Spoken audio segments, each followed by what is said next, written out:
সংবাদটি দেখার পর থেকে রাতে আমার মনে ভীষণ প্রতিক্রিয়া হয়েছে। কারণ আমি ইরানের প্রেসিডেন্ট হেলিকপ্টারে বিধ্বস্ত হয়েছেন, তার পররাষ্ট্রমন্ত্রী সহ আরও কয়েকজন উচ্চপদস্থ নেতা এবং কর্মকর্তা সহ এটা শোনার পর থেকে আমি আল্লাহর কাছে দোয়া করছিলাম, আল্লাহ তুমি তাদেরকে রক্ষা করো।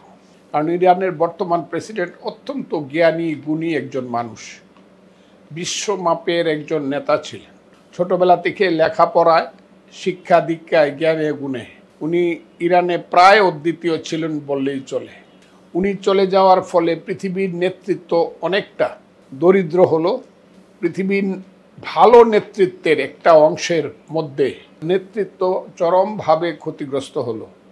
তার অভাব শুধু ইরান কেন, পৃথিবীতে সহজে পূরণ হবার নয়।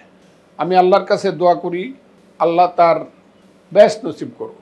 বেহেশত নসিব এমনও তার হওয়া উচিত, কারণ বিশ্ব মানবতা যখন লাঞ্ছিত, গাজা উপত্যকায় যখন পৃথিবীর নিষ্ঠুরতম হত্যাকাণ্ড চলছে, তখন ইরানের প্রেসিডেন্টের নেতৃত্বে সশস্ত্র প্রতিবাদ এবং প্রতিরোধ হয়েছে।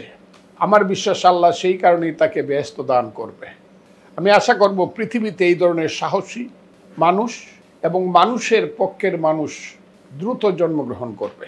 আমি তার আত্মার মাগফিরাত কামনা করি এবং তার সাথে যারা মৃত্যুবরণ করেছেন তাদেরও আত্মার মাগফিরাত কামনা করি। ইরানবাসীকে আমি সমবেদনা জানাই। বাংলাদেশ তো আর এখন একটা দেশ না। বাংলাদেশের সরকারি নেতৃত্ব যে পর্যায়ে আছে, তারা ইরানের বর্তমান প্রেসিডেন্টের মূল্যায়ন করতে পারবে এটা আমি বিশ্বাস করি না।